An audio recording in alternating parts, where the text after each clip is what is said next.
we think from British Columbia and a Singaporean perspective, that we don't separate inclusion of kids with diverse abilities from our cultural diversity at the same time. Let's give an example. When kids get a chance to bring an artifact from home in to share, we know that welcomes all kids' cultural backgrounds. It is both welcoming every child's fund of knowledge.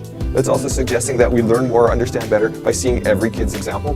Why would a student with a really significant disability not be able to bring something in from their lives that relates to that learning?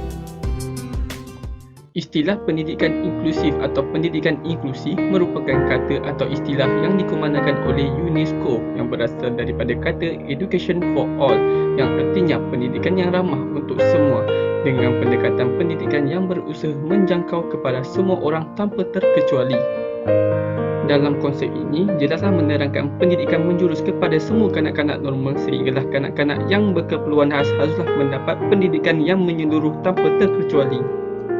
Ianya juga menjurus kepada Sustainable Development Goal SDGs yang keempat, iaitu pendidikan yang berkualiti.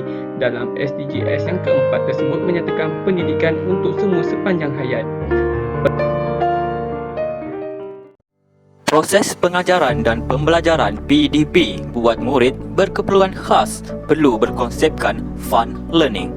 Guru perlu merancang kaedah PDP yang lebih kreatif, seperti perbanyakkan latihan dalam bentuk video, muzik maupun audiovisual sebagai terapi fizikal selain pelbagai latihan bertulis yang menarik. Cara terbaik boleh digunakan semasa PDP mata pelajaran pendidikan khas ialah menitik beratkan kemahiran hidup berpraktikal berbanding pembelajaran teori. Selain itu, pendekatan yang bersesuaian dengan keupayaan diri dan bakat murid seperti memasak, menjahit, menyanyi, menari, bersajak, bersukan ataupun membuat kraf tangan. Yang paling penting ialah kemahiran berkomunikasi untuk menarik perhatian pelajar untuk memberi tumpuan semasa proses PDP. Terdapat pelbagai cara yang boleh digunakan untuk mengatasi kelemahan pembelajaran dan alat bantu yang boleh digunakan pakai dalam mengatasi masalah pendidikan murid pendidikan inklusif. Antara cara-caranya ialah menyediakan bahan bacaan yang sesuai dan menarik, menyediakan alat yang sesuai untuk membantu mengatasi kelemahan dari segi pendengaran dan penglihatan, seterusnya guru dan murid bekerjasama dan menghasilkan pelbagai perkara menarik bagi subjek-subjek tertentu. Menyediakan alat yang sesuai untuk membantu mengatasi kelemahan dari segi pendengaran dan penglihatan. Penyediaan alat yang sesuai boleh memudahkan proses pengajaran dan menarik perhatian pelajar. Dan antara alat bantu mengajar yang sesuai untuk mengatasi kelemahan ini ialah radio, alat-alat muzik, dan komputer. Alat-alat bantu mengajar ini boleh digunakan untuk pelajar yang mengalami masalah penglihatan serta kurang upaya intelektual. Terdapat berbagai teknik PDPC yang boleh digunakan dalam pendidikan inklusif, tapi pada hari ini saya akan menerangkan 6 daripada teknik tersebut. Peneguhan ini memerlukan guru untuk menggunakan minat, kekuatan, dan kecenderungan murid sebagai sebahagian daripada alat pengajaran.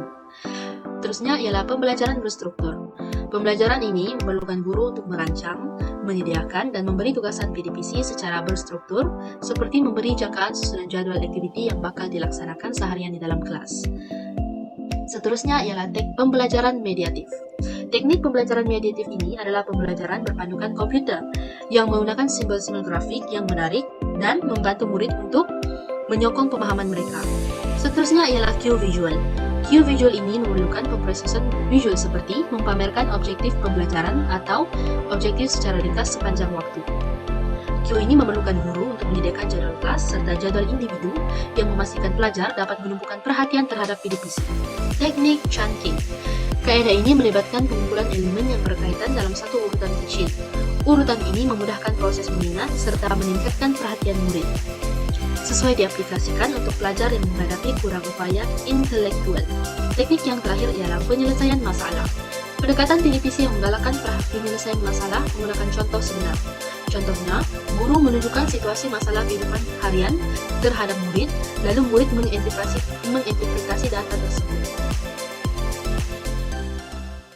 Perkara pertama yang perlu diambil perhatian adalah bilik darjah perlulah bersesuaian, tidak sempit, kondusif dan dapat menampung bilangan pelajar yang ramai di dalam bilik darjah. Kedua, perabot atau peralatan yang mungkin menghalang atau membahayakan pergerakan murid-murid ini harus diletakkan di tempat yang sesuai.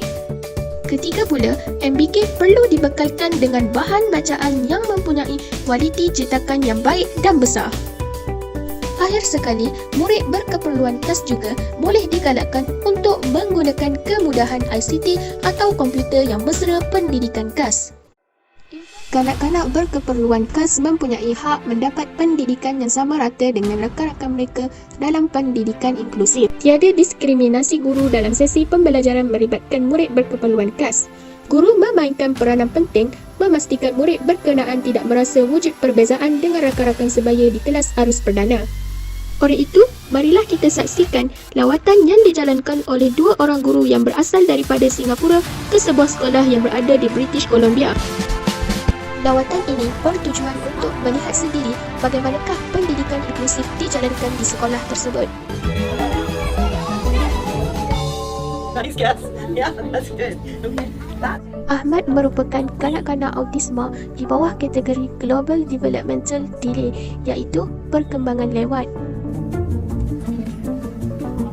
Kanak-kanak autisma mempunyai gangguan perkembangan saraf yang kompleks. Mereka juga mempunyai gangguan atau masalah dalam berkomunikasi dan berinteraksi dengan orang lain.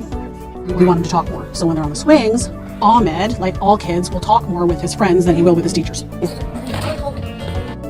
Di peringkat pendidikan antarabangsa, konsep pendidikan inklusif telah diletakkan sebagai asas dalam melaksanakan pendidikan untuk semua. Video ini bertepatan dengan Akta Perundangan dan Dasar Antarabangsa Salamanca Statement pada tahun 1994 yang membawa maksud sekolah biasa dengan orientasi inklusif adalah kaedah yang paling berkesan untuk memerangi sikap diskriminasi, mewujudkan masyarakat yang ramah, membina masyarakat yang inklusif dan mencapai pendidikan untuk semua. That will be like students in our special schools in Singapore. Can you actually imagine them in your classrooms? Wow. So I have difficulty imagining how the class teachers in mainstream preschool classroom would be able to manage them as well as a whole class. Learning for life also includes learning with others who are different. I think it will lead to more powerful collaboration and relationships, and overall, everyone learns and everyone benefits. All children require some form of support during their school career. It may be emotional supports, social supports, or support to participate meaningfully in learning. Sokongan luar yang diberikan oleh negara Kanada adalah bantuan sokongan perkhidmatan daripada Kementerian Kesihatan, Long Term Care, Kementerian Pembangunan Masyarakat serta Perkhidmatan Sosial, iaitu sokongan kesihatan dalam persekitaran sekolah untuk MDK seperti penyediaan ubat, bantuan kepada pelajar yang mempunyai masalah jantung, serta penjagaan jangka panjang iaitu tahap rawatan perubatan kepada pelajar, dan bantuan Kementerian Pendidikan iaitu dana kepada sekolah untuk mengupah kepakaran ADM tambahan serta menyediakan latihan dan penyelarasan di sekolah. Sokongan luar yang akan diberikan oleh negara Singapura adalah pelan pendidikan individualis yang disediakan untuk semua pelajar berkeperluan khas, iaitu sokongan daripada profesional paramedik seperti ahli psikologi, ahli terapi, pertuturan, ahli fisioterapi dan sebagainya. MOE juga memberikan pendidikan yang terbaik dan latihan kepada pelajar dengan keperluan khas, membolehkan mereka berfungsi secara optimal serta memantau peralatan dan bahan yang digunakan serta tetapan yang diakses. MOE juga memberikan sokongan keuangan di sekolah MBK Singapura untuk menganjurkan program untuk pelajar berkeperluan khas. PDPC yang pertama adalah strategi pembelajaran secara berkumpulan boleh diaplikasikan dan dapat menggalakkan interaksi antara murid tipikal dan murid berkeperluan khas di dalam kelas.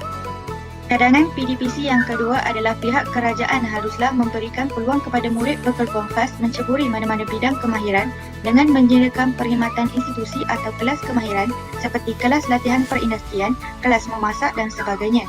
Cadangan PDPC yang ketiga adalah guru-guru haruslah diberikan pendedahan dahulu mengenai pendidikan khas oleh penyelaras pendidikan khas agar guru dapat membuat idea baru semasa mengajar murid-murid dan membuat penyediaan secara rapi mengikut objektif PPI yang telah ditetapkan.